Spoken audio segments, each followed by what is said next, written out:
Welcome to Mo Academy. Welcome to another day of learning React.js with us. Previous video में हमने use रेफ hook सीखा जिससे हम directly Dom access कर रहे हैं और वैल्यूज स्टोर कर सकते हैं। तो अब हम जो है कॉन्टेक्स्ट और रीयूजेबिलिटी का सेक्शन स्टार्ट कर रहे हैं। आज हम एक कॉमन रिएक्ट प्रॉब्लम देखेंगे। प्रॉब्लम क्या है हमारी? Prop drilling problem. समझेंगे कि ये क्या होता है और उसको कैसे सॉल्व किया जाता है। तो स्टार्ट करते हैं। सबसे पहले प्रॉप ड्रिलिंग है क्या? रिएक्ट में जो है डेटा जब पेरेंट से चाइल्ड तक प्रॉप्स के जरिए भेजे जाते हैं, जो हमने पहले देखा भी था, लेकिन कई बार डेटा जो है अननेसेसरी मिडल कंपोनेंट्स के जरिए पास करना पड़ता है हमें। तो ये हमारे पास जब उन्हें उस डेटा की ज़रूरत नहीं होती, मिडल जो है हमारे पास कंपोनेंट्स होते हैं, उनके ज़रिए पास कर रहे होते हैं, लेकिन उन्हें ज़रूरत नहीं होती। हमें एक से दूसरे में पास करना होता है, तो हम डायरेक्ट जो है फिर हम उसको पास करेंगे, उसकी देखेंगे हम किस तरह। तो इस सिचुएशन में जब हमें इनडायरेक्ट पास करना होता है, जिनको ज़रूरत नहीं होती, उनको भी हम कर रहे होते हैं मिडल कंपोनेंट्स के ज़रिए, तो इस सिचुएशन को फिर हम प्रॉप ड्रिलिंग कहते हैं। पहले हम प्रॉब्लम देख लेते हैं। विदाउट कॉन्टेक्स्ट की प्रॉब्लम जो है हमारे पास वो देख लेते हैं। यहाँ पे वीएस कोड पे मैंने लिखी हुई है। तो यहाँ पे हो क्या रहा है, सबसे पहले एक ऐप का फंक्शन बना हुआ है, मेन कंपोनेंट डिफाइन करता है हमारी ऐप का। तो यहाँ पे हमने कांस्टेंट के नाम से वेरिएबल बनाया हुआ है, यूजर का कांस्टेंट वेरिएबल बनाया हुआ है, जो कि हमारे पास स्ट्रिंग स्टोर कर रहा है क्या स्ट्रिंग में उमेमा हमने उसमें स्टोर कराया हुआ है, कांस्टेंट वेरिएबल है यूजर।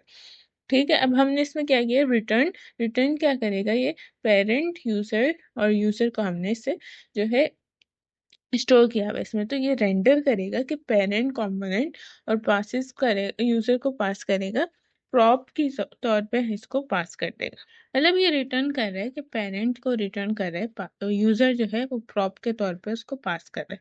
तो यहाँ पे जो है पेरेंट रिसीव करेगा प्रॉप यूजर इक्वल्स टू उमेमा।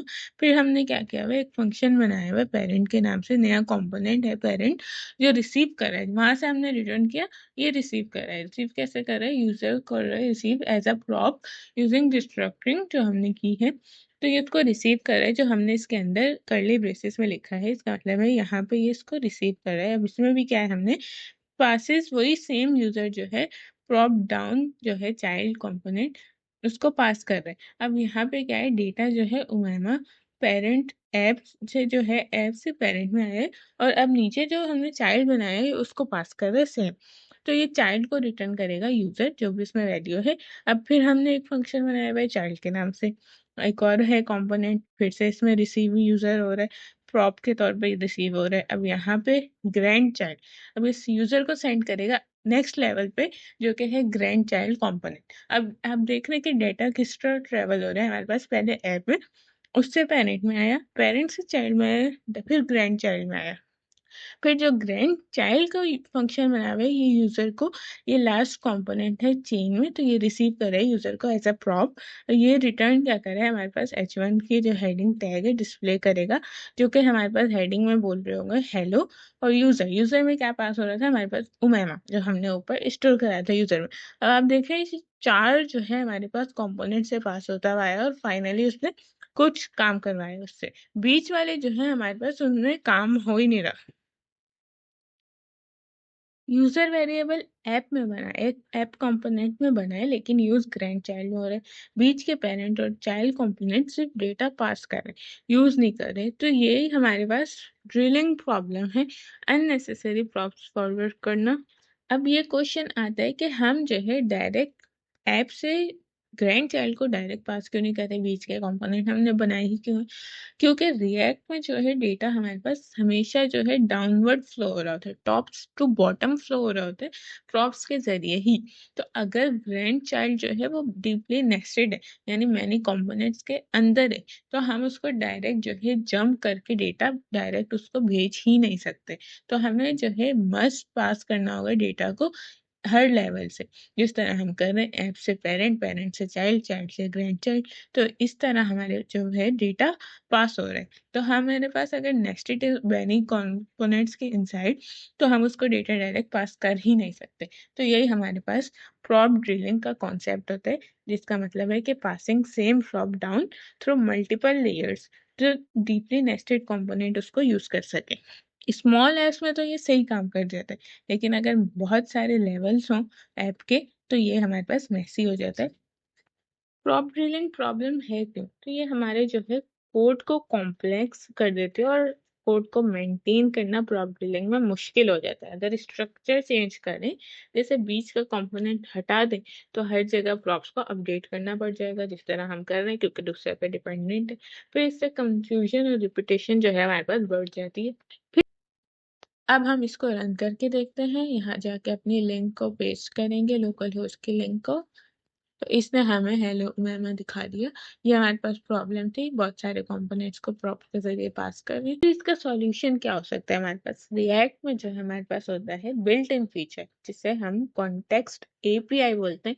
ये प्रॉप ड्रिलिंग का सॉल्यूशन है। इससे आप डेटा को ग्लोबली शेयर कर सकते हैं, यानी बगैर हर लेवल में प्रॉप्स भेजने के हम उसको डायरेक्ट जो है ग्लोबल कर देंगे और फिर उसको जहाँ एक्सेस करना चाहें हम कर लेंगे। तो चलिए इसकी एग्जांपल भी देख लेते हैं। सबसे पहले इंपोर्ट करवा रहे हैं। क्या चीज़ इंपोर्ट करवा रहे हैं? एक तो क्रिएट कॉन्टेक्स्ट, जो कि हमारे पास कॉन्टेक्स्ट क्रिएट करने के लिए एक तरीका है डेटा शेयर करने का बगैर प्रॉप्स को मैनुअली पास किए। क्रिएट कॉन्टेक्स्ट हम उसको रिएक्ट से इंपोर्ट करवा रहे हैं। और यूज कॉन्सेप्ट, तो ये कंपोनेंट्स के अंदर यूज होता है ताकि जो डेटा शेयर हुआ है उसको हम कंज्यूम यूज कर सकें। फिर हमने क्या किया है, यहाँ पे हमने कॉन्टेक्स्ट नेम का यूजर कॉन्टेक्स्ट वेरिएबल जो है क्रिएट किया है। क्या है, हमने इस तरह एक बॉक्स की तरह समझ लें कि जो डेटा होल्ड करेगा, लाइक यूजर था हमारे पास जिसमें उमामा स्टोर था, तो ये वो होल्ड करेगा और शेयर करेगा किसी भी कंपोनेंट्स के साथ जिसको चाहिए होगा। जितना भी वो डीपली नेस्टेड हो, जितना भी अंदर हो दूसरे कंपोनेंट्स के, वो उसको पास करेगा बगैर किसी प्रॉप्स को मैनुअली बार बार सब में यूज किए गए। तो ग्लोबली हमने जो है constant user context variable create कर लिया, जो क्रिएट कॉन्टेक्स्ट को यूज कर रहा है। तो ये यूजर कॉन्टेक्स्ट पूरे ऐप में यूज हो सकता है अब। फिर हमारा मेन कंपोनेंट है ऐप फंक्शन, जिसमें हम क्या करें, कांस्टेंट एक और वेरिएबल बनाए यूजर के नाम से। इसमें हमने नाम रखा है, स्टोर किया है स्ट्रिंग में उमामा। फिर अब हम इसको क्या कर रहे हैं, user context dot provider value equals to user. ये लाइन क्या कर रही है, मेन यूजर का डेटा जो है कॉन्टेक्स्ट के थ्रू शेयर हो रहा है हमारे पास। यूजर कॉन्टेक्स्ट ऊपर हमने बनाया है, तो यहाँ पे अब जो भी कंपोनेंट है इस प्रोवाइडर के अंदर होगा, पेरेंट चाइल्ड या ग्रैंड चाइल्ड जो भी है वो इस यूजर को एक्सेस कर सकता है। वैल्यू में हमने यूजर दे दी और डॉट प्रोवाइडर जो है इसको रैप कर रहा है, कंपोनेंट्स को रैप कर रहा है यूजर कॉन्टेक्स्ट डॉट प्रोवाइडर, और उन्हें डेटा प्रोवाइड कर रहा है, यानी हमारे पास ये डेटा प्रोवाइडर है। फिर हमने क्या किया है, पेरेंट है, ये चाइल्ड कंपोनेंट है जिसको अब यूजर का डेटा इनडायरेक्टली मिल सकता है कॉन्टेक्स्ट से। फिर हमारे पास यूजर कॉन्टेक्स्ट डॉट प्रोवाइडर है। प्रोवाइडर यहाँ हमने बंद कर दिया, इसका स्कोप जो है वो यहाँ तक है, इसके बाहर हम इस प्रोवाइडर को नहीं यूज कर सकते।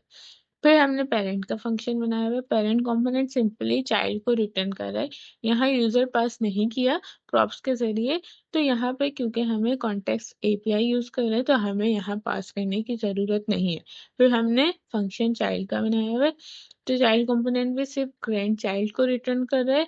अब भी कोई प्रॉप्स पास नहीं किया क्योंकि जरूरत ही नहीं है, ग्लोबल हो चुका।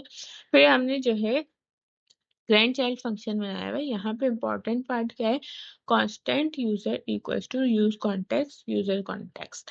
अब इसमें क्या है, लाइन क्या हमारे पास है, यूजर कॉन्टेक्स्ट के अंदर जो वैल्यू है जो हमने प्रोवाइडर में दी थी ऊपर, यूजर कॉन्टेक्स्ट जो है वो हमने जो भी वैल्यू दी थी उसे निकाल लो। निकाल के यहाँ पे यूजर में उमेमा आ जाएगा। तो यहाँ से हम डायरेक्ट एक्सेस कर रहे हैं, जो भी हमारी शेयर्ड वैल्यू थी ऊपर हमने यूजर कॉन्टेक्स्ट में बनाई थी, हम यहाँ उसको यूज कॉन्टेक्स्ट से यूज कर रहे हैं। यूजर में हमारे पास वो वैल्यू डायरेक्ट आ जाएगी। हमने देखा है कि हम किसी चाइल्ड में उसको जो है एज अ प्रॉप्ट पास नहीं कर रहे, किसी पेरेंट में नहीं कर रहे, तो हम डायरेक्ट उसको ग्रैंड चाइल्ड में यूज करना था।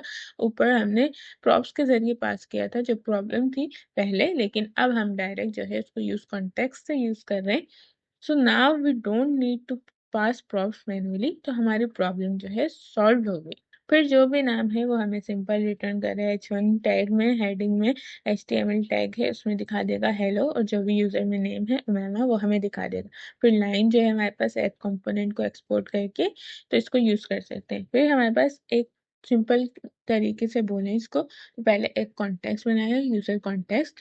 ऐप कंपोनेंट ने प्रोवाइडर के जरिए डेटा शेयर किए, जो भी यूजर में स्टोर था उमेमा। बीच में पेरेंट और चाइल्ड आया, लेकिन उन्हें डेटा देने की जरूरत नहीं पड़ी। नो प्रॉप ड्रिलिंग नहीं हो रही, जो प्रॉब्लम थी वो सॉल्व हो गई। ग्रैंड चाइल्ड ने यूज कॉन्टेक्स्ट यूजर कॉन्टेक्स्ट से डायरेक्ट डेटा निकाल लिया। स्क्रीन पर दिख गया, हमें दिखाई देगा हेलो उमेमा। इसको हम सेव करते हैं। npm run dev से इसको जो है हम रन करते हैं, लोकल होस्ट के लिंक आइए। कॉन्टेक्स्ट एपीआई से हम डायरेक्ट पेरेंट से चाइल्ड कंपोनेंट में डेटा भेज सकते हैं बिना प्रॉप्स पास किए, इसे याद रखने। कोड सिंपल और मेंटेन करने में हमारे लिए आसानी हो जाती है। लिंक कॉपी की तो हमें स्क्रीन पे दिख गया हेलो उमेमा, जो भी हमारे पास नेम था। अगर हम यहाँ नेम जाके चेंज भी कर दें, उमेमा की जगह कुछ और लिखते हैं, सना लिख दिया मैंने, इसको सेव करते हैं, तो अब जाके हमें क्या दिखना चाहिए, हेलो सना। ये दिख रहा है हमें हमारी आउटपुट स्क्रीन पे, हेलो सना।